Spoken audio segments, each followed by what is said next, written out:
Bonjour à toutes et tous et bienvenue à cette masterclass Educarte en direct du Forum des images où nous accueillons plus de 80 classes connectées en ligne. Aujourd'hui, nous accueillons Emmanuel Walter pour comprendre avec l'émission Le Dessous des images comment l'IA et la Silicon Valley partent à l'assaut de nos imaginaires. Emmanuel, bonjour. Bonjour. Emmanuel Walter, vous êtes journaliste et vous avez été rédactrice en chef de l'émission Le Dessous des images présentée par Sonia De Villers sur Arte. Aujourd'hui, vous êtes en charge de rendre l'émission plus accessible, notamment à vous, notre public, à travers des événements comme aujourd'hui cette masterclass. À l'heure où le monde est inondé d'images et où il est parfois difficile mais nécessaire de faire la différence entre une image authentique et une image générée à l'aide de l'IA, comment apprendre à identifier, analyser, comprendre une image et surtout avec quels outils ? Bonjour tout le monde. Alors, il faut savoir que l'émission Le Dessous des images, à laquelle vous avez accès sur Educarte, on traite toutes sortes d'images. On traite d'images d'actualité, on traite d'images scientifiques, on va traiter de posts Insta ou de trends TikTok. Mais évidemment, les images issues des intelligences artificielles, ça a envahi notre paysage, le vôtre, le nôtre, et forcément, maintenant, on en parle. On en parle parce qu'il faut absolument être capable de prendre le dessus, en fait. Et il y a une forme d'émancipation, de libération, quand on est capable de comprendre une image, de l'analyser, de la mettre à distance. Et vous allez voir, ça marche. Alors, aujourd'hui, on va plonger tous ensemble dans trois images qui ont été générées à l'aide d'une intelligence artificielle. Vous avez entendu, j'ai dit à l'aide d'une intelligence artificielle et pas grâce ou par une intelligence artificielle. Et vous allez voir, cette nuance, elle est super importante, on va en reparler. Alors, ces trois images, elles ont fait l'objet d'épisodes du Dessous des images que vous pouvez retrouver sur Educarte en totalité. Mais aujourd'hui, nous, on va regarder des extraits. Alors d'abord, on regarde ces trois images. Il y a ce tweet de Elon Musk. Elon Musk qui est le patron du réseau social X et qui est un très proche de Donald Trump. Vous avez dû forcément en entendre parler. Donc, je vous en dis pas trop, mais c'est une image, comme vous le voyez, qui date du 2 septembre 2024. Et on est à ce moment-là à 2 mois de l'élection présidentielle américaine. Gardez ça bien en tête. Deuxième image. C'est une image qui représente Fidel Castro. Certaines d'entre vous le reconnaissent peut-être. Ça a été le dirigeant de Cuba pendant presque 50 ans. Et là, on est censé être en janvier 59, au moment où avec ses guerrilleros, où il envahit la Havane pour prendre le pouvoir. Voilà. Et puis, il y a une vidéo dont on va juste pour l'instant regarder une capture. C'est une vidéo qui veut nous révéler comment ont été construites les pyramides égyptiennes il y a 2500 ans avant Jésus-Christ, et qui est une vidéo qui a été diffusée sur TikTok, qui a eu un succès énorme en octobre 2024. Voilà. Alors, nous, on va tout de suite s'emparer d'une méthode pour être capable d'analyser les images. Quand vous tombez sur une image, que vous n'en savez rien, et que vous avez envie de ne pas la subir et de la comprendre, et surtout de ne pas dire de bêtises sur cette image ou de ne pas la transmettre de manière erronée en ayant l'impression que c'est une vraie image. Voici ce que je vous conseille. Nous, on a une petite technique. Alors, vous connaissez peut-être les 5 W du journalisme. Vous avez peut-être déjà entendu parler de ça. Les 5 W des journalistes, ce sont les questions auxquelles ils doivent absolument répondre quand ils écrivent des articles ou quand ils font des reportages. C'est le who, what, when, where, why, c'est-à-dire qui, quoi, quand, où, pourquoi, auquel on peut ajouter le how, c'est-à-dire comment. Alors nous, on a imaginé une autre façon de se poser des questions, mais très proche. C'est les 6 W du dessous des images. Est-ce qu'on sait qui est l'auteur de l'image? Est-ce qu'on sait qui la diffuse? Donc par qui la partage? Ça, c'est super important. De quoi s'agit-il? Donc quoi? Quand? À la fois la date de l'événement, s'il a lieu, et la date de diffusion, et cette date, elle peut être essentielle à la compréhension de l'image. Pourquoi? Donc, à quoi sert cette image? Et comment, à quel genre appartient l'image? OK? Donc ça, c'est les 6 W du dessous des images. Et ce que je vous propose là maintenant, et là, il faudrait utiliser le chat, ce serait super que vous donniez quelques réponses, c'est qu'on va se poser ces questions sur le fameux tweet d'Elon Musk. Donc on va regarder le tweet, vous l'avez sous les yeux, Et puis, vous avez les questions à côté. Et puis, Mathilde va me dire quelles sont les réponses que vous donnez. Alors, est-ce qu'on sait qui est l'auteur de cette image? L'auteur de l'image. Je n'ai pas dit l'auteur du tweet, mais l'auteur de l'image. Est-ce qu'on peut le savoir? On a déjà pas mal de contributions dans le chat, notamment qui nous disent bonjour un peu de partout en France. On a à la fois Rennes, Toulouse, Bordeaux et même Jérusalem. Wow. Voilà, donc Emmanuel vous a posé... commence par un exercice pour vous faire travailler. Le but, c'est que vous nous disiez, donc, comme elle le disait, qui est l'auteur de l'image.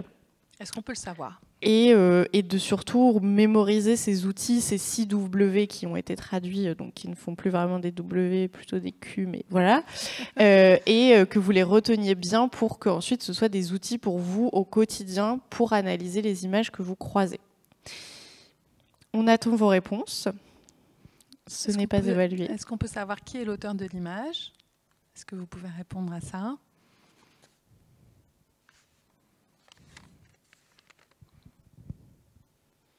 Est-ce que c'est forcément une personne ou peut-être donner un petit indice, Emmanuel? Alors, non, mais en fait, si vous ne répondez pas, d'une certaine manière, vous avez raison, parce qu'on ne sait pas qui est l'auteur de l'image. Évidemment, on parle d'intelligence artificielle, donc vous avez compris que c'est une image issue d'une intelligence artificielle, mais vous ne savez pas, on ne pouvait pas savoir qui est l'auteur de l'image, effectivement, qui l'a conçue, qui a fait le prompt, la requête. Là, on ne le sait pas. Alors, oui, le lycée Charles Péguy, effectivement, dit on ne sait pas, donc bonne réponse. Bravo. Le lycée Montesquieu de Bordeaux, l'IA. Le lycée Chateaubriand, l'IA ou ChatGPT. IA, Grok. On ne peut pas savoir. Grok, c'est fait à l'aide de l'IA. C'est fait à l'aide de l'IA, mais l'IA, comme je vous l'ai dit, elle n'est pas autonome. Donc il y a quelqu'un qui a fait le prompt, on ne sait pas qui c'est. Alors, deuxième question. Est-ce qu'on sait qui diffuse l'image? Par qui cette image est diffusée? Ça, c'est plus simple. Je vous laisse répondre. C'est écrit.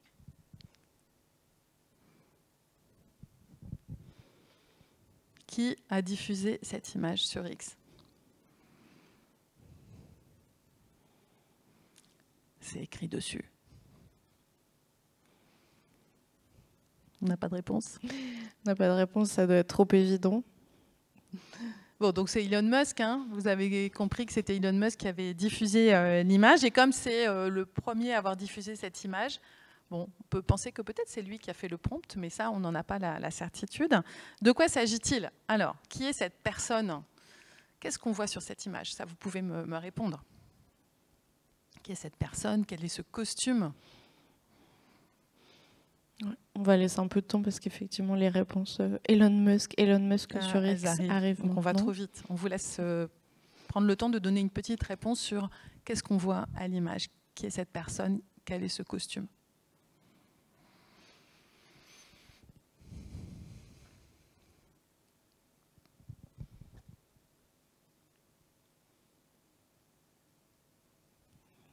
On avait même une réponse Elon Musk X Meta dans les diffuseurs. Meta? Ah non, c'est pas Meta. Meta, c'est Zuckerberg, là c'est X.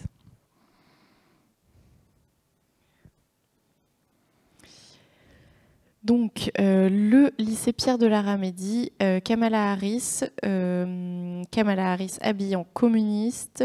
Kamala Harris, c'est Kamala Harris en tant que communiste. C'est la bonne réponse. C'est ça. Vous savez, c'était l'adversaire de Trump pendant la présidentielle américaine. C'était la candidate démocrate. C'était par ailleurs la vice-présidente de Joe Biden. Et elle est là présentée comme étant une dirigeante soviétique, avec même la faucille et le marteau. Donc c'est un peu évident que c'est une intelligence artificielle. Alors, la question suivante, c'est quand? Est-ce que vous voyez la date? Je ne vais pas vous la poser parce que je vous l'ai déjà dit tout à l'heure. On voit la date en bas du tweet, le 2 septembre. C'est super important parce que le 2 septembre, c'est 2 mois avant la présidentielle. Donc on sait qu'on est en campagne et ça indique l'intention de cette image. Pourquoi Musk diffuse cette image alors qu'on est en pleine campagne présidentielle? Et puis, il y a la question importante qui est pourquoi? À quoi, à votre avis, sert cette image? À quoi elle sert? Est-ce que vous pouvez me répondre? Entre-temps, on a eu des compléments sur la première question. Elle est caricaturée, dénoncée comme communiste, avec la faucille notamment sur son chapeau. Ça, qu'est-ce qu'elle, je ne sais pas trop. Les symboles de l'URSS, mais pas la couleur. Le rouge n'est pas le bon. Bravo. Excellent. Peut-être que vous avez regardé l'épisode du dessous des images avant, mais non. Je fais confiance à votre sagacité. Vous avez raison, le rouge n'est pas du tout la bonne couleur. Alors, donc la question, c'est à quoi sert cette image ? Le lycée des 7 Mars de Maurepas nous dit « Cet uniforme ne nous semble pas être un véritable uniforme d'officier soviétique. Qu'en est-il » Et la MFR de Périgueux dit que cette image a été postée avant les élections présidentielles américaines. Bravo, vous n'avez que des bonnes réponses, c'est super. Effectivement, c'est pas du tout. Ça veut dire que l'IA, elle n'est pas très bonne en fait. Au moment où, comment dire, Musk, si c'est Musk, fait le prompt, il dit fais-moi un uniforme soviétique, et l'IA, elle lui sort un truc rouge, peut-être parce qu'il y a le drapeau soviétique aussi. Donc l'IA s'inspire du drapeau soviétique. Vous savez, l'IA n'est pas intelligente en soi. Si on ne lui donne pas plein d'éléments, elle se trompe. Le lycée Pierre de la Ramée nous dit les élections de 2024 pour influencer les votes pour Trump, pour impacter, un autre lycée nous dit pour impacter l'image de la candidate et influencer négativement les électeurs. C'est ça. Et pour assimiler Kamala Harris au communisme et reprendre les critères de la guerre froide et ainsi la discréditer du lycée Chateaubriand. Vous êtes fort, hein, c'est exactement ça. Voilà, c'est pour la discréditer complètement avec un schéma issu de la guerre froide. Et puis, la dernière question qu'on doit se poser, c'est comment, c'est-à-dire à quel genre appartient cette image. Là, je vais répondre que c'est un peu... c'est pas évident comme question. En fait, c'est une image issue d'une intelligence artificielle. On va voir que ça se voit à différents égards. Et le genre, ça pourrait être une image d'actualité, éventuellement un peu bizarre, ou une image de propagande, mais c'est surtout une image dont on comprend qu'elle a été fabriquée à l'aide d'une IA. Alors ensuite, quand vous avez fait ce petit exercice avec les images que vous rencontrez dans votre quotidien, qu'est-ce que vous faites pour avoir les bonnes réponses? Là, on va regarder une autre fiche.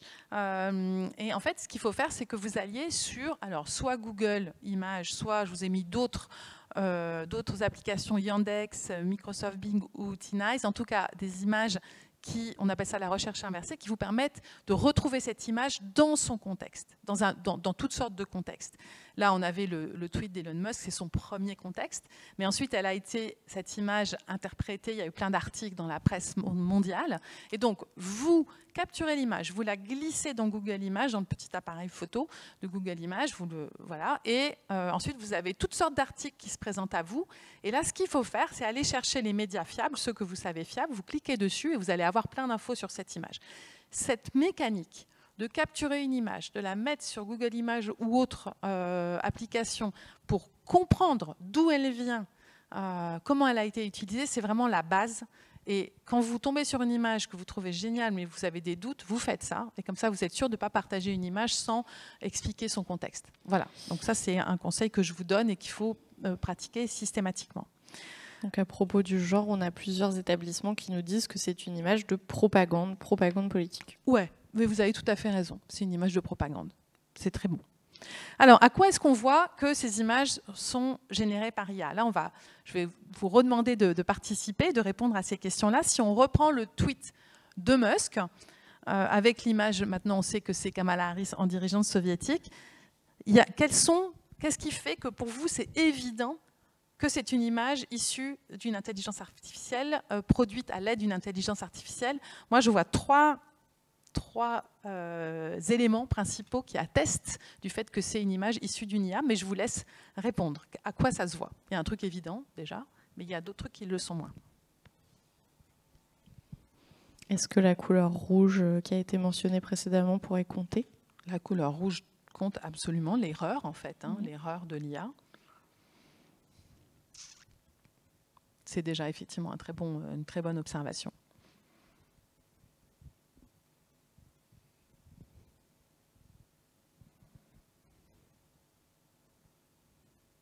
Ah, ça commence. Le lycée français de Jérusalem nous dit le flou à l'arrière-plan, son visage. Bravo, le lycée français de Jérusalem, absolument. Le flou à l'arrière-plan, c'est archétypal des images issues d'une IA, le flou ou quelque chose de très distordu, on va le voir sur une autre image. Très bonne observation. Ouais. La même chose de la part de la MFR de Périgueux qui nous dit le flou en fond car l'IA ne peut pas être aussi performante et le visage est très lisse. Eh ben, bravo, parce que c'est une autre des caractéristiques aujourd'hui, après ça va peut-être évoluer, des images issues des intelligences artificielles, c'est qu'en fait, elles s'inspirent beaucoup de l'esthétique publicitaire, parce qu'il y a énormément de contenus publicitaires qui sont comment dire, on nourrit les IA avec beaucoup de pubs et de spots. Et du coup, effectivement, les visages sont très lisses, très esthétisés, tout est très propre. Donc ça, c'est une autre caractéristique que vous pouvez effectivement remarquer. Bravo, parce que parmi mes 3 points à moi, il y a le fond et la texture de la peau. Mais il manque un point évident, vous l'avez dit, mais il faut le redire, c'est l'invraisemblance, en fait. Évidemment, tout le monde sait, enfin, j'espère que Kamala Harris n'est pas une dirigeante soviétique. Donc ça, c'est évidemment le premier signe. Bravo à vous. Alors maintenant, on regarde l'image suivante, celle représentant Fidel Castro. Là, moi, j'ai repéré 6 indices que c'est on a repéré au-dessous des images, 6 indices qui font que ce n'est pas une image authentique. Est-ce que vous pouvez, vous, les repérer, ces 6 indices-là? Allez-y.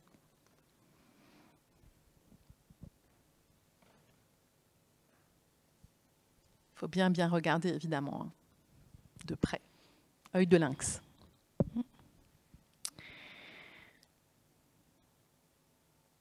Le lycée Saint-Vincent de Senlis nous dit aucune médaille. Alors je ne sais pas si c'est censé être... Pas mal, bien vu. J'avais pas compté, mais ouais. Alors, cela dit, comme c'est un jeune dictateur, peut-être qu'il n'a pas encore de médaille.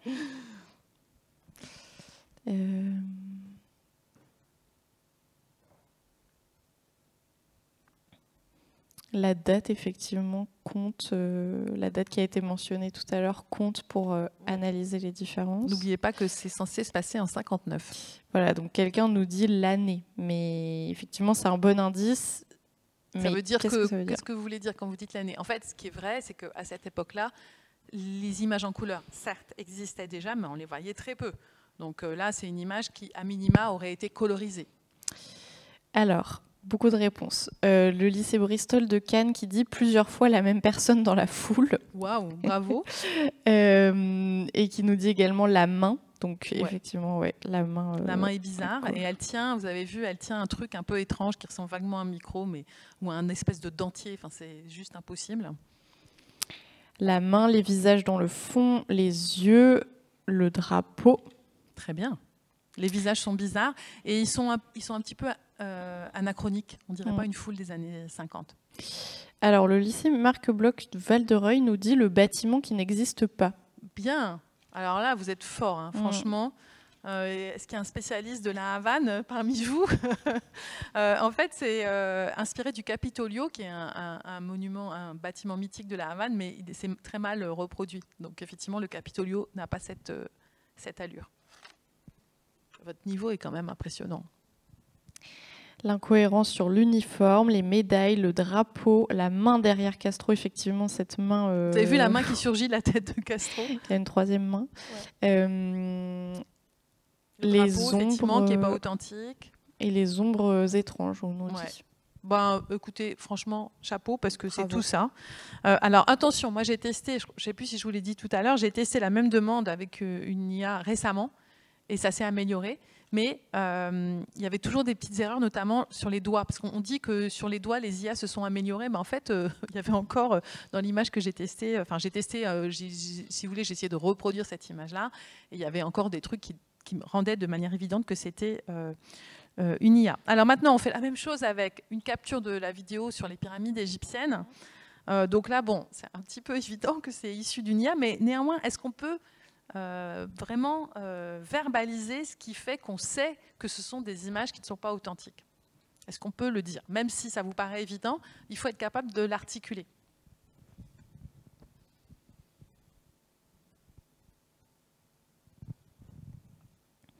Oui, et puis en attendant les réponses, c'est ce que vous disiez au début, même si ça nous paraît évident, en fait, le simple fait de voir cette image, elle pénètre dans notre esprit et après, c'est difficile de s'en défaire, même si au fond, nous, on sait que c'est faux.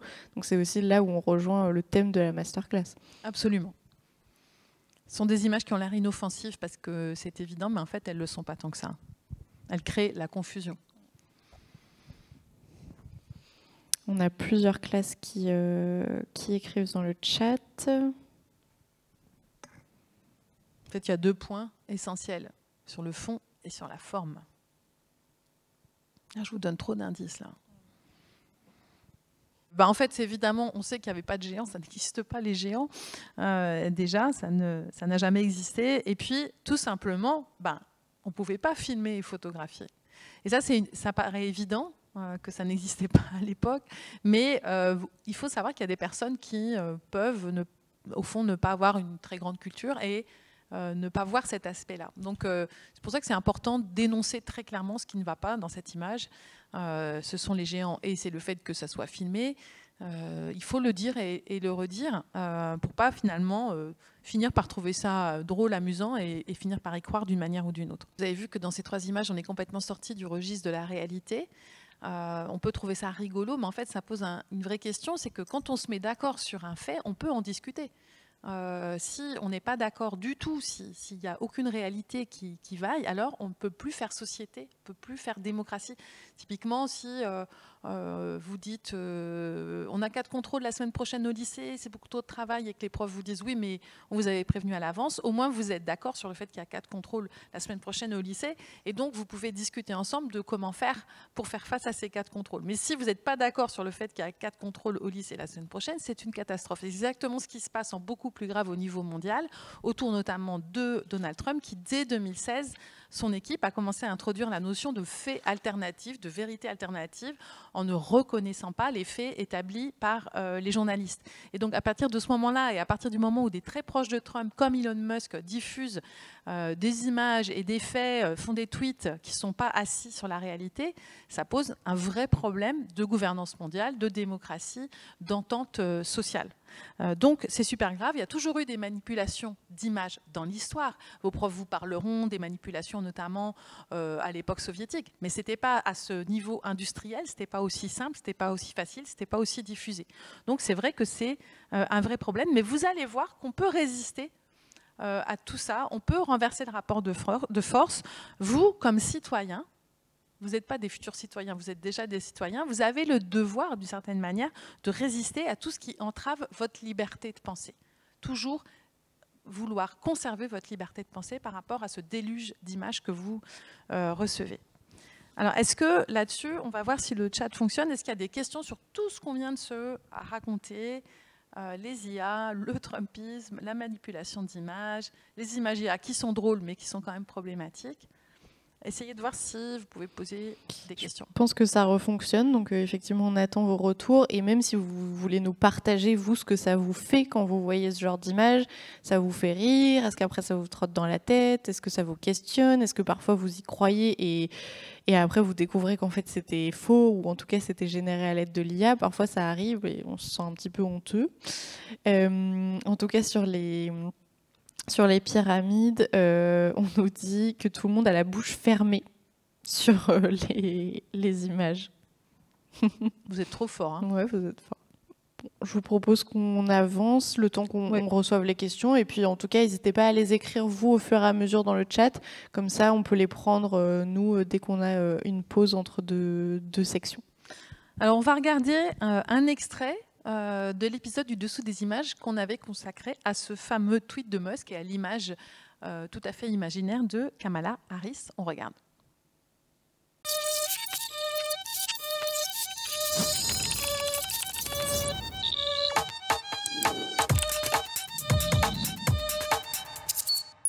Bonjour, cette photo de Kamala Harris apparue lors de la dernière campagne présidentielle américaine n'est pas une photo de Kamala Harris. Il s'agit d'une image créée à l'aide de Grok, l'intelligence artificielle du réseau social X.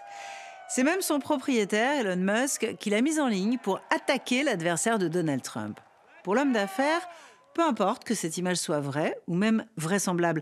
L'important est que ceux qui l'ont vue y ont reconnu Kamala Harris et ont pu s'imaginer qu'elle comptait imposer le communisme en Amérique.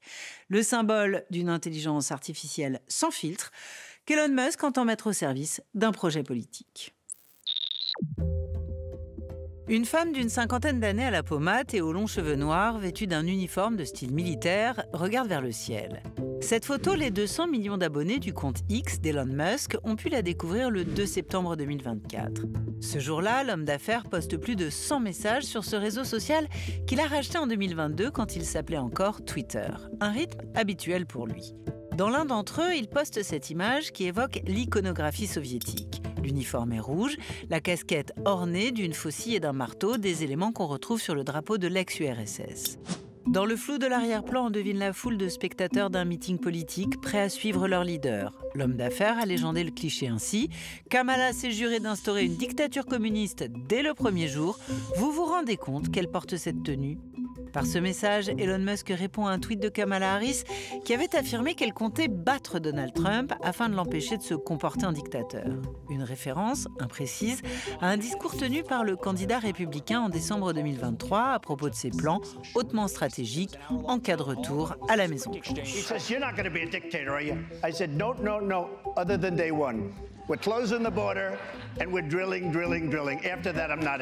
Ce tweet d'Elon Musk a été vu plus de 84 millions de fois. Il a suscité des dizaines de milliers de réponses approbatrices ou critiques. Plusieurs d'entre elles, très relayées, reprochent notamment aux propriétaires de X de se livrer à une manipulation dangereuse à l'aide de l'intelligence artificielle, le tout en violation des règles fixées par son propre réseau social.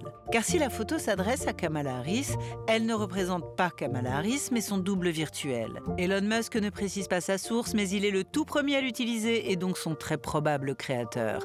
L'image a été initiée par Grok, un programme d'intelligence artificielle lancé sur X qui inclut un outil de génération d'images, inauguré en août 2024. Son utilisation est réservée aux abonnés du réseau social. En tapant ce qu'on appelle un prompt, une suite de mots-clés, ces indications peuvent générer une image. It's faster than pretty much any other AI platform that's out there. Contrairement à d'autres générateurs d'images comme DALL-E d'OpenAI ou Gemini de Google qui bloquent les requêtes mentionnant explicitement le nom d'une personnalité ou d'une activité violente, Grok laisse tout passer ou presque. Elon Musk en a fait la parfaite démonstration pour brocarder Kamala Harris à l'aide d'une photo créée de toutes pièces. Callum Hood est directeur de la recherche du Center for Countering Digital Hate, une ONG anglo-saxonne de lutte contre la désinformation en ligne. Cet habitué des images créées par l'IA repère dans celles postées par Elon Musk des indices irréfutables. Quand nous regardons cette image de Kamala Harris vêtue d'un uniforme communiste, des signes révélateurs d'une possible génération par l'intelligence artificielle apparaissent. La peau, comme l'uniforme, arbore une texture quelque peu plastique et l'arrière-plan est très flou et indistinct. De plus, l'uniforme n'a pas de fondement historique. Les dictateurs communistes ne portaient pas d'uniforme rouge et or. Les IA ne sont pas si sophistiquées que ça. Si elles notent une association étroite entre le terme communisme et les couleurs rouge et or, ou le symbole d'un marteau et d'une faucille, ces ingrédients peuvent finir combinés dans une même image. Les humains sont doués pour reconnaître les visages et les petites différences dans les traits. Et on peut voir que ce visage, bien qu'il ressemble à celui de Kamala Harris, ne semble pas tout à fait vrai. De nombreux internautes se sont d'ailleurs étonnés ou amusés des difficultés qu'éprouve Grok à représenter Kamala Harris. Sur ces images, elle s'avère beaucoup moins ressemblante que celui qui l'a battu, Donald Trump. Quelqu'un comme Donald Trump, qui a déjà été président, a des millions d'images de lui disponibles sur Internet. Il est donc très bien représenté dans le processus d'entraînement par lequel passent ces outils, qui deviennent plutôt bons pour produire des images de lui. Pour d'autres personnes, y compris Kamala Harris, qui est célèbre, mais moins, vous verrez qu'il y a un peu plus de variations.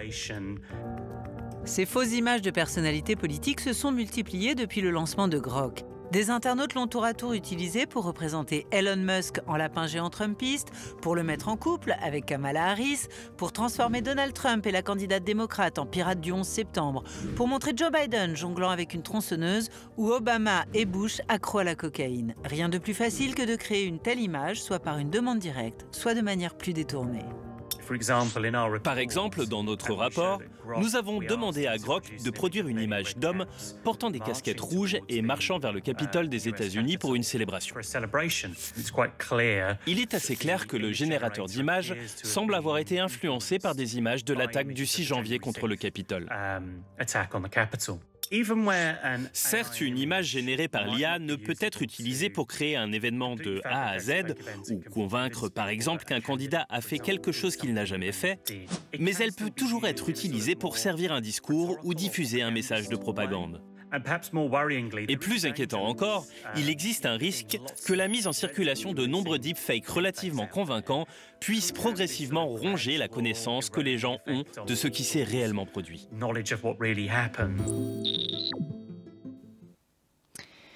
On a plusieurs questions qui sont arrivées dans le chat entre-temps, donc on va rebondir dessus.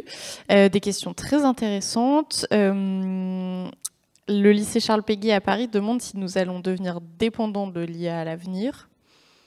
Alors, il y a toutes sortes d'IA, évidemment. Il y a les IA génératives et puis il y a les IA qui sont déjà dans notre vie. Par exemple, quand vous faites la traduction sur DeepL ou Google Translate, c'est déjà des IA qui sont présentes.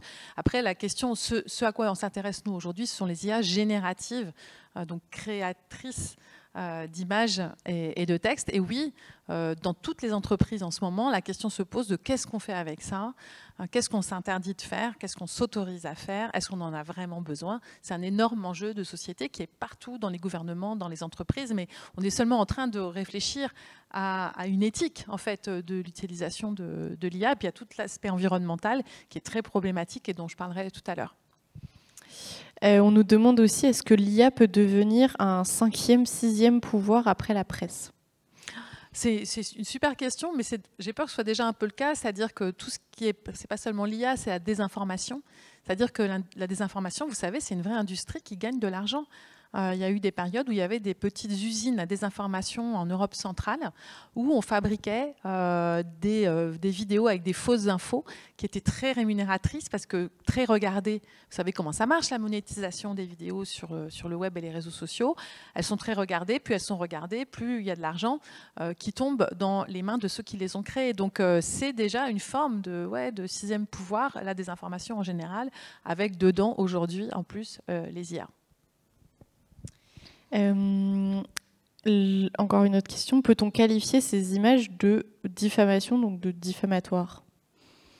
Alors, on pourrait imaginer, par exemple, typiquement, Kamala Harris, si elle avait voulu, mais enfin, je pense qu'elle avait autre chose à faire, elle aurait pu porter plainte pour diffamation sur ce tweet, absolument.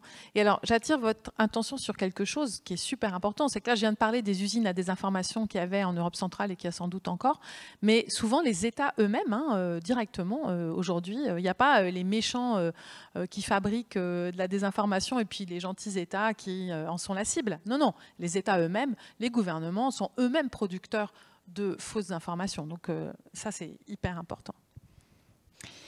Ok, on continue. Et puis, n'hésitez pas encore une fois à écrire vos questions dans le chat. On les prendra au fur et à mesure. Juste pour résumer ce que vous venez d'entendre avec cet extrait, donc une IA n'est pas neutre, hein, elle ressemble à l'entreprise qui l'a fondée, hein, ça on l'a dit tout à l'heure. L'IA, même avec des images fausses, elle renforce une propagande, c'est super important. Et puis il y a effectivement le risque de deepfake. Vous savez, les deepfakes, ce que c'est, hein, c'est faire dire à quelqu'un quelque chose qu'il n'a jamais dit avec une vidéo issue d'une IA. Et vous connaissez peut-être les deepfakes pornographiques, où on met le visage d'une femme sur une actrice de film porno. Ça arrive à beaucoup, notamment d'influenceuses, de femmes journalistes, pour les décrédibiliser. Ça pourrit complètement leur vie, c'est très grave. Et donc, vous voyez à quel niveau on peut utiliser aussi l'IA.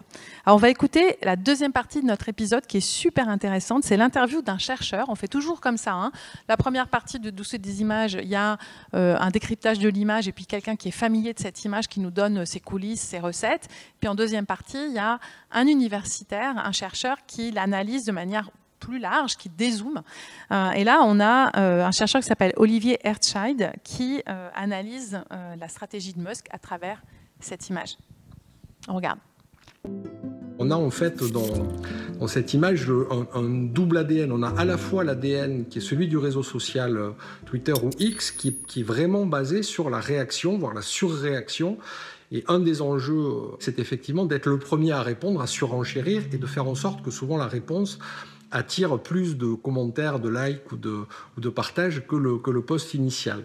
Et puis on a aussi, à côté de ça, une transcription littérale de l'agenda idéologique de Musk et de Trump, c'est-à-dire cette idée qu'effectivement tout ce qui n'est pas conservateur serait immédiatement communiste.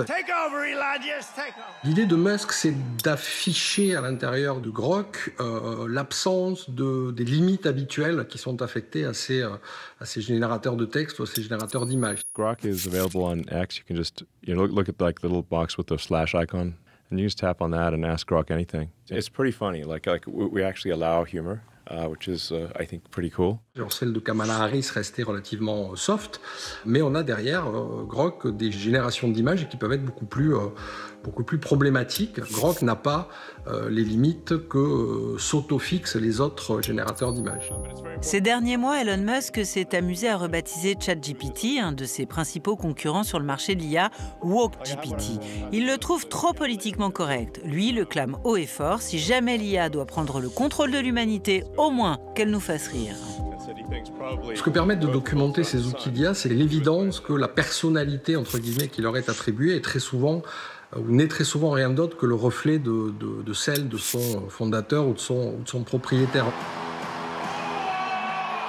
Il y a une figure mythologique qui est assez peu connue, qui s'appelle Momos. Momos, c'est le dieu de la raillerie et de la critique sarcastique. C'est le fils de la nuit et des ténèbres dans la mythologie grecque.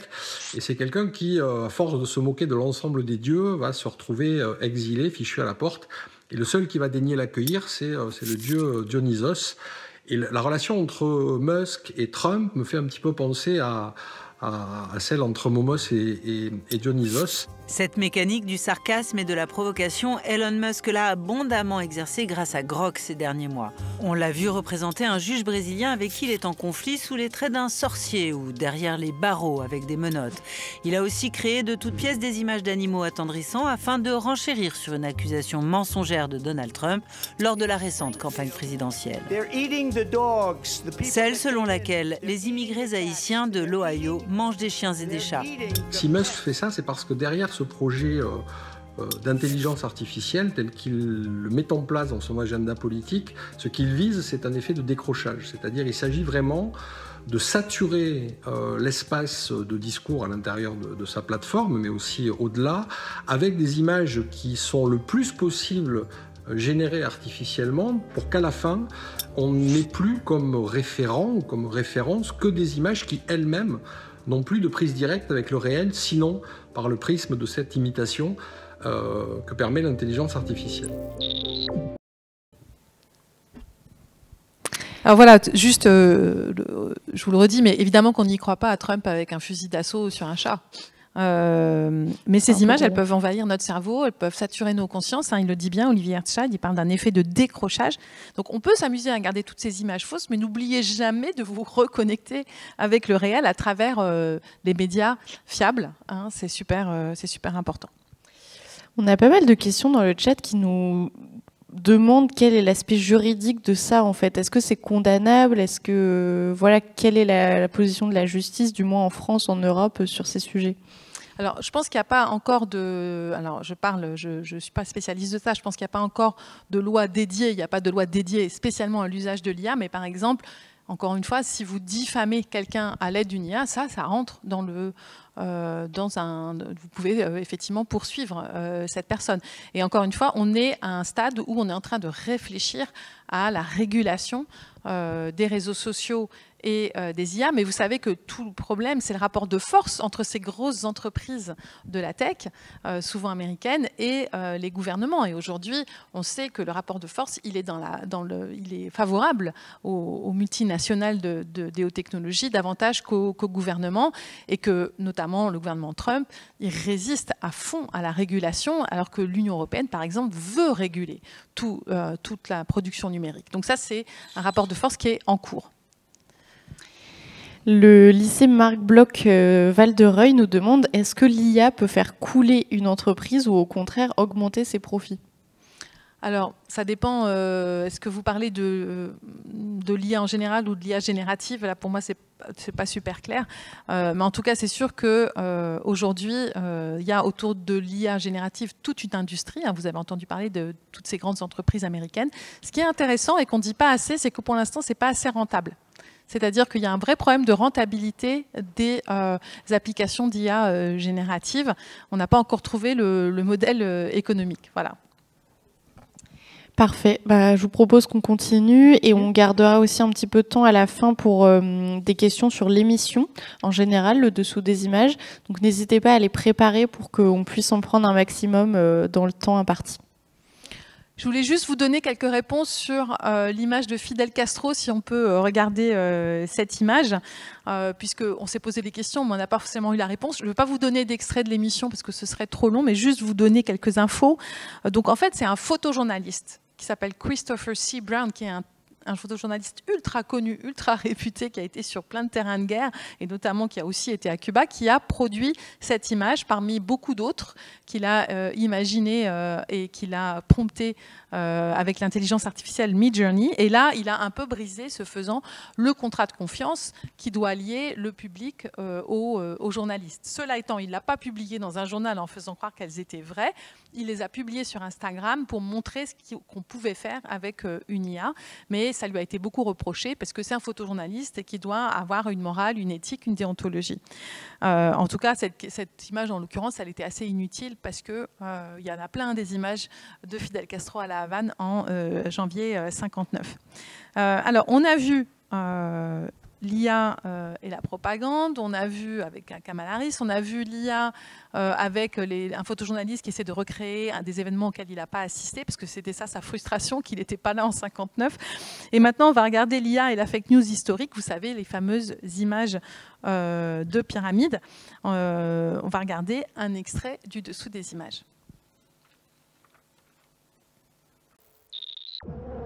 La vidéo s'ouvre sur une question mêlant énigme et mystère. Les pyramides d'Égypte, force surhumaine ou aide des géants?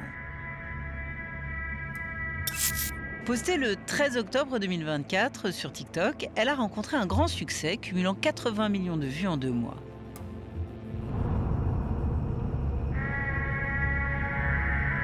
La vidéo dure 1 minute, composée de 30 plans successifs. Le montage assemble ces images d'esclaves et de géants à la force surhumaine, déplaçant d'immenses blocs de pierre. Le décor désertique, où l'on reconnaît statues pharaoniques et pyramides, évoque l'Égypte. Celle-ci ressemble par exemple à la pyramide de Képhren sur le plateau de Gizeh. Les images, teintées par un filtre noir et blanc ou sépia, simule la couleur des images du passé. La musique, aux sonorités horrifiques et semblables à un cri, amplifie l'ambiance mystérieuse et inquiétante. Ici, aucune mention de l'usage de l'IA. Hormis le sentiment d'étrangeté propre aux images artificielles, on trouve peu d'erreurs dans cette animation. Nous en avons tout de même repéré 3. Le pied de ce géant est flou. Ici, un bras s'étire dans le mouvement, tandis que ce visage s'efface. Au contraire, le logiciel simule avec réalisme le mouvement de l'eau et celui des ombres. Ces images ont suscité près de 50 000 commentaires qui se partagent entre appréciation technique, interrogation et humour. Un grand nombre moque la démarche qui donne un vernis photoréaliste à l'Égypte ancienne, plus de 4000 ans avant l'invention du cinéma. Mais d'autres y voient la confirmation de théories mêlant thèse complotiste et lecture des textes anciens. Ici, un internaute s'en inquiète, alertant du danger que pourrait représenter l'IA. Le créateur de la vidéo, qui diffuse ses œuvres sur un compte appelé « Les mystères du monde », souhaite rester anonyme et ne s'est pas exprimé sur ses intentions. Il se réclame de l'AI art, comprenez l'art créé à l'aide d'un programme d'intelligence artificielle comme par exemple Midjourney. En renseignant un prompt, c'est-à-dire une suite de mots décrivant l'image désirée, le logiciel génère des visuels en piochant dans sa base de données nourrie de millions d'images de toutes les époques. Pour cette image, les mots utilisés ont sans doute été géant, pyramide, immense bloc de pierre. Et le créateur a ajouté des indications visuelles telles que style photographique, noir et blanc. Pour animer ces images fixes, d'autres logiciels utilisant l'IA, comme Créa par exemple, permettent de fabriquer de petits clips vidéo animés. Sur son compte TikTok, ces créations vidéo qui mêlent déesses grecques et loups-garous revisitent mythes païens et épisodes bibliques. Mais l'Égypte ancienne demeure le thème d'inspiration le plus récurrent et le plus apprécié par sa communauté. Des vidéos qui assument parfois un registre plus fantastique intégrant martiens et dinosaures. Grégory Chatonsky, artiste et pionnier de l'art numérique, traque depuis 1996 les évolutions des usages de l'IA. Ce qu'on a vu dès le début, en tout cas à partir du moment où ça s'est démocratisé, c'est-à-dire en 2015, très rapidement, les gens ont commencé à faire des versions alternatives de l'histoire. Donc on appelle ça la contrefactualité. C'est lié au fonctionnement même de ces logiciels qui permettent non seulement de reproduire des époques, mais surtout de télescoper des époques. En 2023, cette image, usant d'un filtre ancien propre aux clichés des années 1890, se faisait ainsi passer pour une preuve visuelle de l'existence du dernier des géants du Néandertal. Créée avec Midjourney, elle a ainsi fait le tour du monde, dupant certains utilisateurs encore peu habitués à détecter les images d'IA. Il y a eu une époque où on détectait ça parce qu'il y avait des doigts, les doigts c'était très difficile, il y avait trop de doigts ou pas assez. C'est vrai qu'on repousse à chaque fois les limites, donc on est en train d'arriver à des images très réalistes. Des nouvelles possibilités créatives pour les amateurs d'IA qui s'en donnent à cœur joie sur les réseaux sociaux, comme ce compte Instagram qui imite à la perfection les photographies de ruines du 19e siècle, ou encore ces faux portraits photos, dont ce selfie souriant de César et Cléopâtre. Cette image n'est plus le signe de la réalité, c'est le signe de ce que nous voulons voir. C'est pour ça que ça devient très viral. C'est parce que nous avons déjà vu ces images, parce qu'elles appartiennent à la cartographie du web, à la narratologie du web, et en même temps, c'est des images que nous voulons voir, comme si nous réalisions la réalité. Il y a des complotistes, des gens qui croient aux théories alternatives, et qui, eux, vont dire « Tiens, ça pourrait exister. S'il y avait eu des images, ça aurait été celle-ci. » Pour certains internautes, c'est l'IA qui aurait imaginé seule cette vidéo, perçant au passage le mystère des pyramides. Et là, il y a vraiment un passage de relais entre l'époque de la révolution industrielle où on a inventé la photographie et le cinéma comme indice de la réalité, et là, maintenant, on est dans une réalité du possible. Toutefois, même les images photographiques ont toujours été sujettes à discussion. Donc une image, ça n'a jamais été la preuve de la réalité, et donc c'est plutôt un lieu de débat. Voilà, j'espère que les profs d'histoire sont avec nous et vont être inspirés par l'expression contrefactualité, que moi je trouve super intéressante.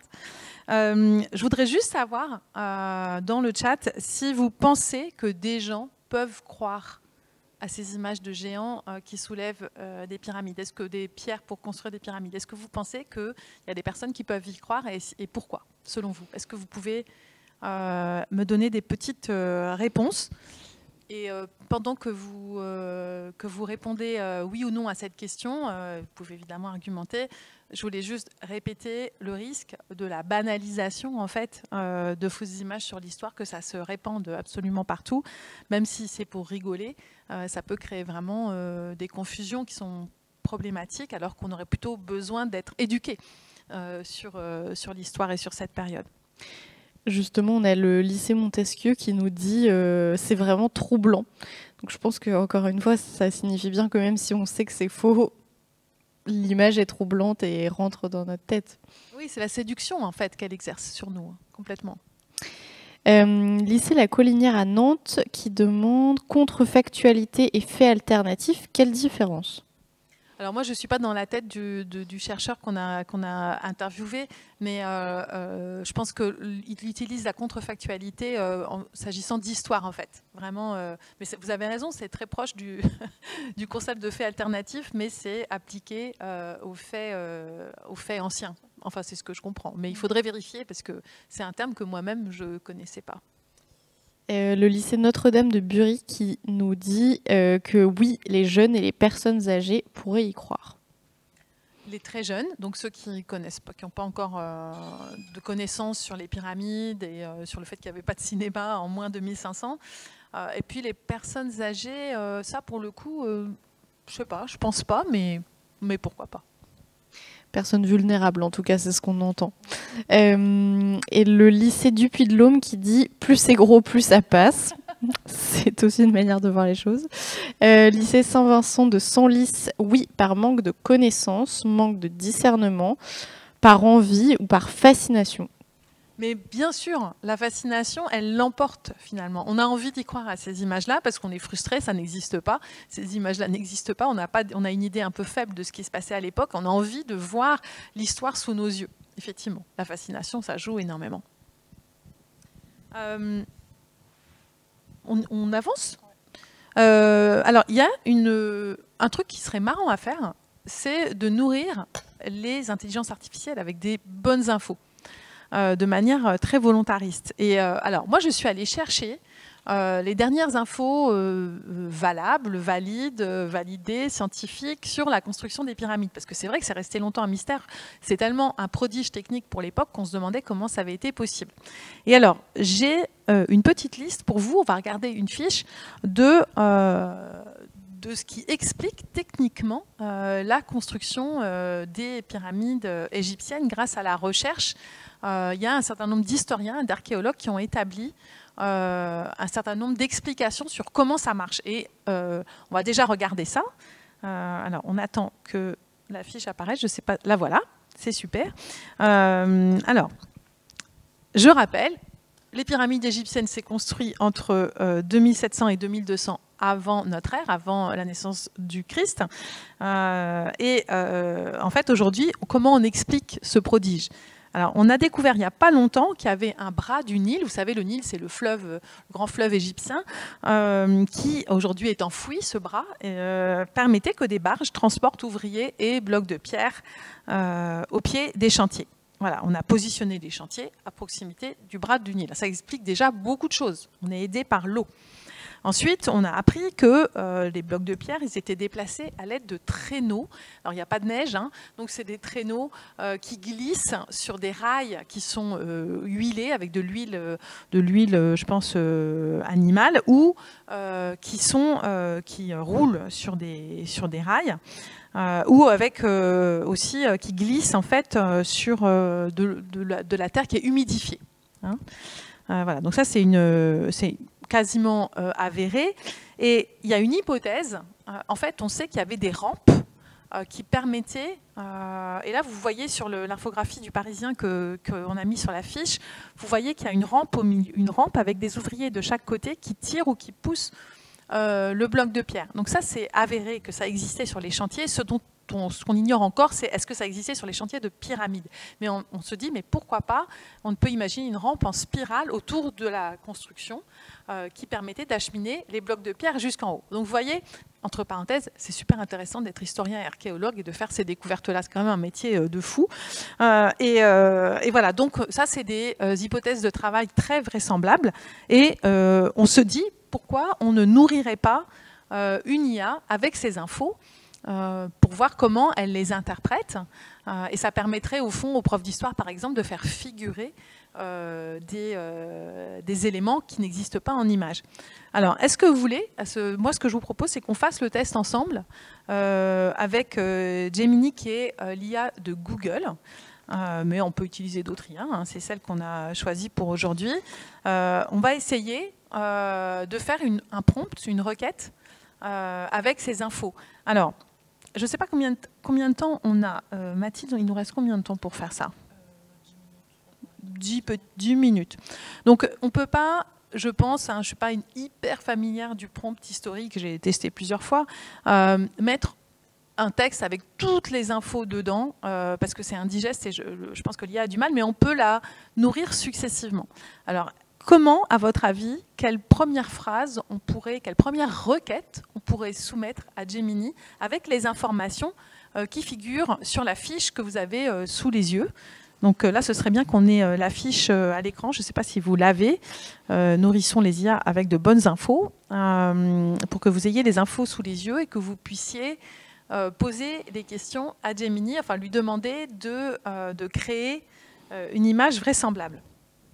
Alors, est-ce qu'on peut commencer? Je ne sais pas si vous avez la fiche sous les yeux. Voilà, super. Donc comment est-ce qu'on pourrait dicter une requête à Gemini avec une de ces informations? Est-ce que quelqu'un peut chatter, peut écrire une phrase, la première requête qu'on demande à Gemini, sachant qu'on ne va pas tout lui demander d'un coup? Par exemple, je ne sais pas moi, Gemini, est-ce que tu peux nous générer une image de traîneau qui transporte des pierres ou de barge qui transporte des ouvriers et des pierres? Puis on va voir comment l'IA réagit. Très poli comme requête. Comment? Très poli comme requête. Oui, il ne faut pas être trop poli avec les IA. Parce que ça gaspille de l'énergie, on va en parler tout à l'heure. Et moi, j'ai envie de dire bonjour quand même.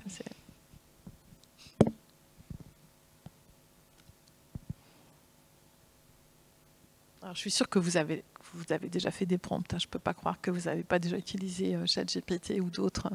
Donc peut-être que vous savez ça mieux que nous même, faire ça mieux que nous. Ou peut-être qu'on peut faire, c'est déjà en formuler une première requête. Oui. Et puis parce que peut-être que vous êtes en train de le faire. En tout cas, nous on voit pas vos propositions pour l'instant. Alors, je propose. Est-ce que tu peux me générer une image de barge sur le Nil, sur un bras du Nil, qui transporte des ouvriers et des blocs de pierre pour construire une pyramide?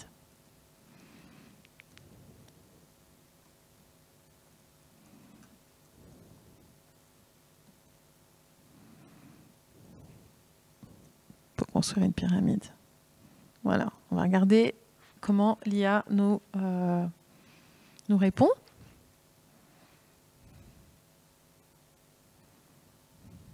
Si elle veut bien.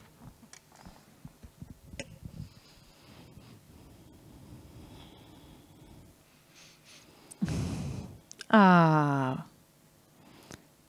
Est-ce que vous voyez bien l'écran et l'image que le prompt a générée?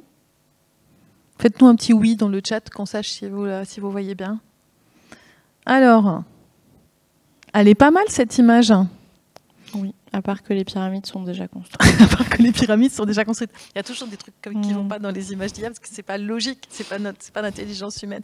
Donc bon, on peut considérer que c'est pour une autre pyramide qu'on ne voit pas. Non, ce que moi je trouve, ce qui me rend un peu sceptique, c'est que la barge est vraiment petite, quoi. Je ne peux pas imaginer qu'elles étaient aussi petites que ça. Est-ce que nous aurions copié-collé le texte demandant une image représentant ce texte? J'ai pas compris en fait. Oui, alors donc si on est un peu critique, effectivement, la pyramide est déjà construite et la barge est petite. Qu'est-ce qu'il y a d'autre? On peut peut-être lui dire d'augmenter la taille du bateau. Oui, absolument. Alors, qu'est-ce qu'on nous dit? Comment peux-tu décrire le bras du Nil utilisé par des ouvriers qui construisent les pyramides? C'est bien aussi. Bon, là, on est déjà rendu là. Ah oui, d'accord. Alors, représenter plutôt que décrire, oui. Donc là, du coup, on lui fait une demande plus large sur le paysage de l'époque. Le paysage d'un monde au travail.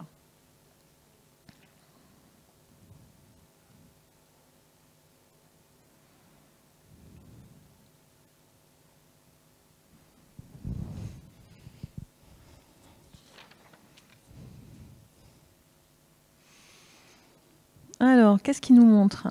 Alors, il nous montre une barge absolument ridiculement petite. Hein.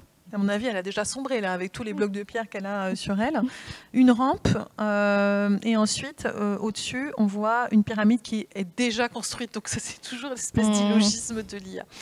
Et alors, vous allez voir que si vous le faites, moi, j'ai poussé un peu l'exercice parce que je voulais obtenir l'entièreté de ce qui est décrit dans notre fiche. J'avais envie qu'il y ait la rampe circulaire, etc. Et c'est jamais satisfaisant. Pourquoi? Mais parce que, en fait, ces images, d'abord il y a l'illogisme, le côté complètement non logique de l'IA, il y a peut-être le fait qu'on n'est pas assez précis dans nos demandes, mais il y a aussi tout simplement que l'historien, par exemple, moi je l'ai eu au téléphone, l'historien qui est à l'origine de cette découverte de la rampe sur laquelle on tire les blocs, lui il ne s'amuse pas à aller nourrir Gemini, si vous voulez, il fait autre chose, il a autre chose à faire, et du coup effectivement l'IA n'est pas assez nourrie de ces images-là, et donc c'est là qu'on le voit parce qu'elle ne réagit pas de manière optimale à nos requêtes. Donc encore une fois, l'IA, c'est pas magique. Ça peut être nourri à fond de trucs complètement faux ou inutiles et sous-nourri d'informations justes qui nous aident à bien représenter ce qu'on demande. Génère une image montrant une dernière requête que vous nous faites. Génère une image montrant des Égyptiens entre 2700 et 2200 avant Jésus-Christ construisant une pyramide en tirant des blocs de pierre sur des traîneaux engagés sur des rampes de bois. Vous êtes informés, vous? Alors, on va attendre. On va voir si c'est plus concluant.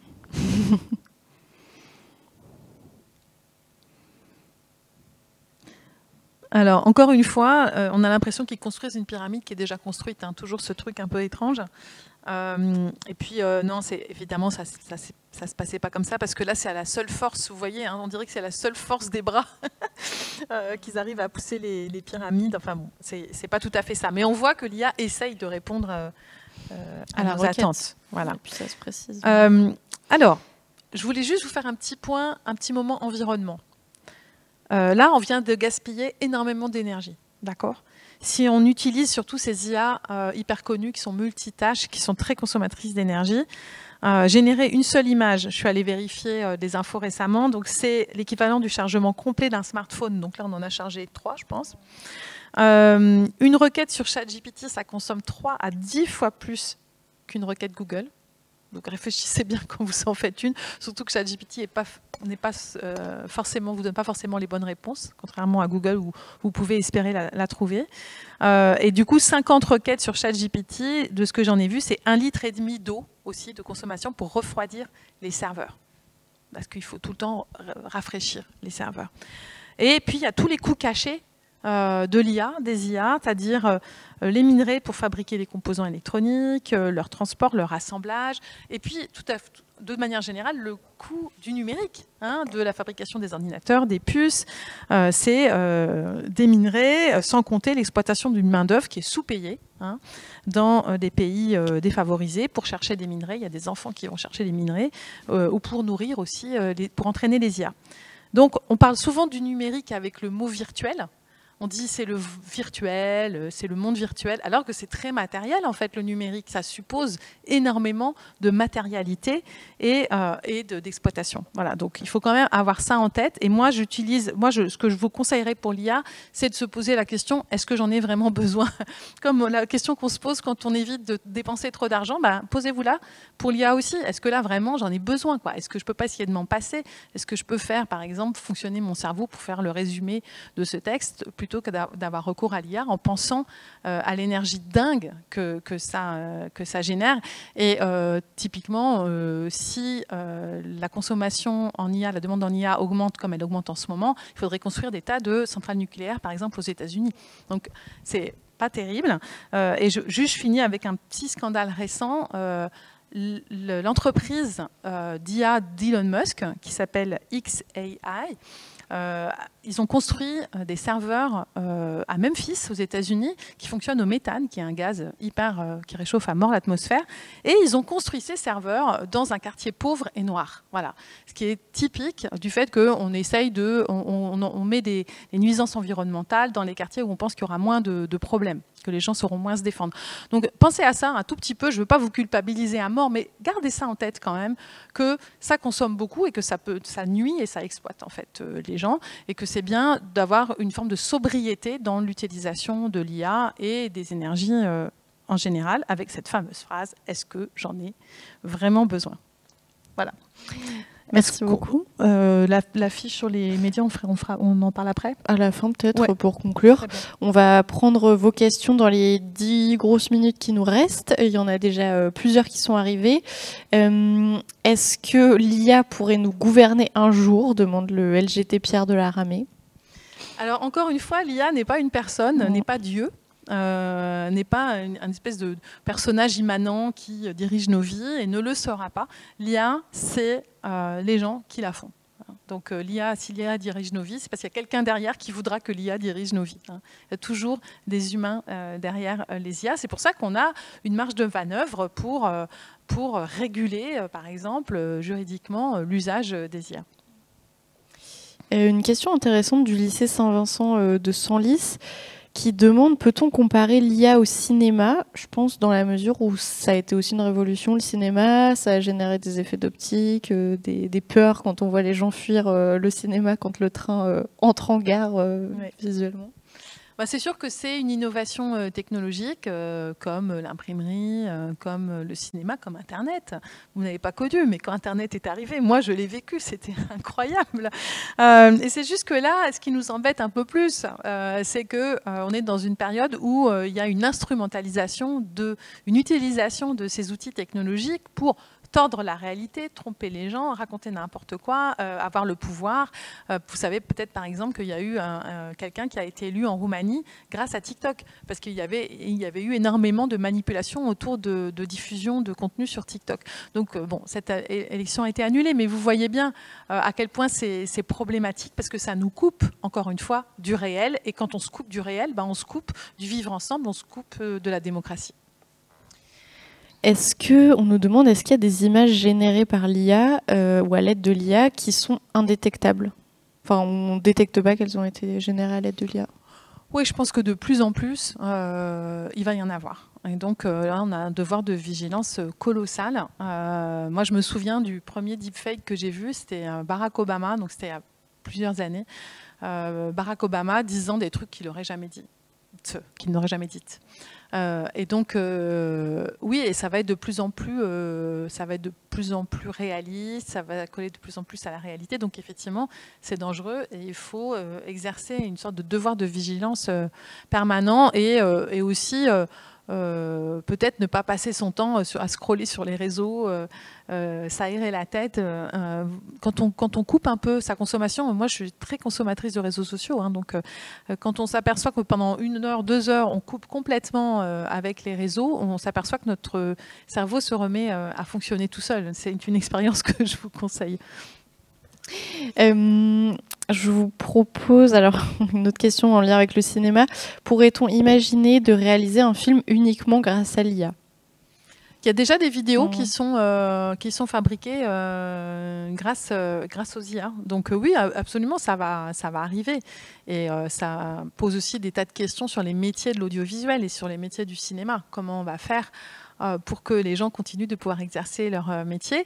Et ici, il faut aussi ajouter un truc, c'est que oui, l'IA, c'est extraordinaire. Ça peut être très utile dans certains contextes, mais ça peut être aussi très pauvre créativement. Et surtout, alors soit c'est pauvre, c'est pas très intéressant, c'est bourré de stéréotypes. Vous avez vu les images du créateur de la vidéo sur les pyramides égyptiennes. Vous avez vu les autres vidéos qu'il produit avec des femmes, des espèces de sylphides, des déesses grecques complètement caricaturales. C'est pas très intéressant. Donc voilà, l'IA ne produit pas forcément d'images intéressantes et l'IA vole le travail des créateurs. Ça, c'est un énorme problème dont on ne sait pas comment on va le régler, c'est-à-dire qu'il va chercher, il va s'inspirer. Par exemple, vous avez entendu parler des images inspirées du studio Ghibli, de comment on se représente avec des personnages de type manga. C'est grave parce que l'IA est allée utiliser le travail de grands créateurs japonais et tout d'un coup on a pu l'utiliser comme ça gratuitement. Donc c'est un non-respect de l'œuvre. Donc ça pose énormément de problèmes et j'espère que le cinéma va continuer à exister, fabriqué par des vrais metteurs en scène, des vrais scénaristes, des vrais acteurs, etc. Après, l'IA, encore une fois, peut être utile. Par exemple, moi je connais des journalistes d'investigation qui arrivent à saisir des contenus, à les synthétiser, à les comprendre grâce à l'intelligence artificielle. Et ça, c'est très important que des journalistes d'investigation puissent porter au public, enfin puissent révéler sauver des affaires grâce à l'IA, parce que l'IA est capable de synthétiser des tonnes de documents. Donc attention, ce n'est pas non à l'IA, c'est non à un certain nombre d'usages de l'IA. Enfin non, en tout cas, vigilance, si je peux me permettre. On va prendre des dernières questions sur l'émission plus largement, donc le dessous des images que vous connaissez peut-être, qui est diffusé donc sur Arte et bien sûr sur Educarte où vous retrouvez une large sélection d'émissions. Une question qu'on nous pose presque systématiquement, c'est comment est-ce que vous choisissez les images qui sont traitées ? Alors moi, je ne suis plus la rédactrice en chef, mais je sais quand même comment on travaille parce que je l'ai été. Et donc en fait, les choix, c'est une image qui a été très vue, très partagée, ça c'est pour les images sur les réseaux sociaux, ou qui a été énormément diffusée par les grands médias. Donc ça c'est vraiment la base, c'est-à-dire on prend que les images qui ont été énormément regardées parce qu'on se dit que c'est intéressant de les déconstruire, de les analyser, parce qu'un maximum de gens les auront vues. Une image récente, donc beaucoup vue, récente, qui parle de notre époque, qui reflète des enjeux de l'époque et qui appartient à une famille d'images intéressantes à creuser. Là, par exemple, on parle depuis tout à l'heure d'une famille, les images issues de l'IA. Voilà. Donc, en gros, c'est nos 4 critères pour choisir des images. On a une très belle question qui sera peut-être la dernière question, étant donné qu'elle est... Elle clôt bien le sujet. Le lycée La Collinière de Nantes qui dit la Silicon Valley à l'assaut de nos imaginaires. Qu'entendiez-vous par cela ? Eh bien, vous vous souvenez quand le chercheur raconte que notre conscience est saturée, risque d'être saturée par les images issues des intelligences artificielles ? C'est exactement ça. C'est-à-dire que notre imaginaire, la manière dont on se représente le monde, à un moment, il risque d'être réduit à Trump sur un chat avec une Kalachnikov. Voilà, c'est ça qu'on veut dire, c'est-à-dire qu'au fond, en saturant notre cerveau, on bloque aussi notre créativité et on bloque nos propres représentations. Voilà. Donc c'est ça que je veux dire. Et de toute façon, sachez-le, c'est volontaire. C'est-à-dire qu'il y a une volonté de la part notamment d'Elon Musk pendant la campagne de saturer notre cerveau avec des images, en l'occurrence contre le Parti démocrate. Donc c'est tout à fait délibéré, hein, cette saturation, elle est volontaire. Et nous, notre devoir de citoyens qui voulons garder notre libre arbitre, notre indépendance d'esprit, c'est de résister à ça. Bon, on a en fait une dernière question de Romaric qui demande, dans un futur proche, un média, donc par exemple une chaîne de télé comme Arte, pourra-t-il être animé, donc dirigé, j'imagine, aussi sans assistance humaine ? Alors, il y a l'Ukraine, le gouvernement ukrainien, on a fait un épisode là-dessus, qui a créé un personnage grâce à une IA, enfin, entre autres, usage de l'IA et d'autres assistances technologiques, je ne sais pas comment dire, d'une personne qui relaye des communiqués de presse, enfin, qui fait de l'information officielle. Et ils ont trouvé que c'était moins cher et plus simple de nourrir cette IA, ce personnage complètement virtuel. C'est une jeune femme qui n'existe pas et qui donne des infos sur l'Ukraine. Je crois que c'est pour la diaspora ukrainienne dans le monde qui doit sans doute relayer des infos sur la guerre. Voilà. Et donc, ça existe déjà en fait. On peut imaginer que, je sais pas moi, ceux qui donnent la météo, ceux qui font la météo, ça coûte possiblement moins cher dans l'immédiat. Le coût environnemental, je n'ose même pas l'imaginer. Mais voilà, ça existe déjà. Donc effectivement, je sais que dans les grandes chaînes en France, il y a beaucoup de réflexions justement pour être capable de résister à ce genre de tentation. Merci beaucoup Emmanuelle. On a aussi beaucoup de remerciements dans le chat qui arrivent, qui ont trouvé ça très instructif. Merci à vous. Peut-être pour finir, des recommandations à partager avec le public. Oui, j'ai fait une liste. En fait, je me suis aidée aussi de jeunes, ce que je ne suis plus, hélas. J'ai fait une liste de médias que vous rencontrez sur les réseaux sociaux, que vous pouvez trouver sur les réseaux sociaux. Alors là, comme j'ai pas de lunettes, je ne les vois pas, mais j'ai fait une... Voilà, si je pense que je devine à peu près. Ah oui, c'est mieux comme ça. Donc voilà, vous avez tous ces médias. Vous les avez sur les réseaux sociaux, donc c'est pas la peine. Je sais que vous allez assez peu sur les médias directement, sur les sites des médias eux-mêmes, mais vous avez accès à des super contenus directement sur les réseaux. Alors si je devais faire, bon ça c'est ma sélection, mais si je devais en recommander, disons 2, moi j'adore les vidéos Instagram du Monde. C'est très bien fait. Il y a toute une équipe de jeunes, de très jeunes journalistes qui les fabriquent. C'est soi-disant pour la jeunesse, mais en fait, moi j'apprends énormément de trucs dans ces vidéos qui sont très pédagogiques et très pointues en même temps. Je vous conseille vraiment de vous abonner à au compte Instagram du Monde. Évidemment, il y a le nôtre, Dessous des images, qui marche super bien. C'est des contenus inspirés des épisodes. Il est très très bien ce compte et je le dis vraiment en toute objectivité. Il est vraiment chouette. Et puis, qu'est-ce que je pourrais vous conseiller d'autre? Par exemple, l'AFP Fact Check Vrai ou Faux. Je vous conseille d'aller voir ce site parce qu'on vous explique comment identifier. D'abord, on débunk des informations fausses et laissez-moi vous dire qu'ils ont beaucoup de travail. Puis ça vous donne aussi des outils pour être capable d'identifier que quelque chose n'est pas vrai. Voilà. Mais vraiment, je vous conseille d'aller voir les comptes que vous avez envie d'aller voir en cliquant sur l'affiche. Je ne sais pas comment on pourrait la procurer aux classes abonnées, mais ça doit être... On l'enverra avec le replay de la masterclass. Voilà. Donc depuis les réseaux sociaux, vous pouvez bien vous informer. Vraiment, c'est important de savoir ça. Un immense merci Emmanuelle Merci. Pour cette intervention passionnante. Merci à vous, les classes qui avaient suivi cette masterclass aussi et participé dans le chat. Vous pourrez retrouver le replay de la masterclass sur la chaîne YouTube d'Educarte et sur educarte.tv.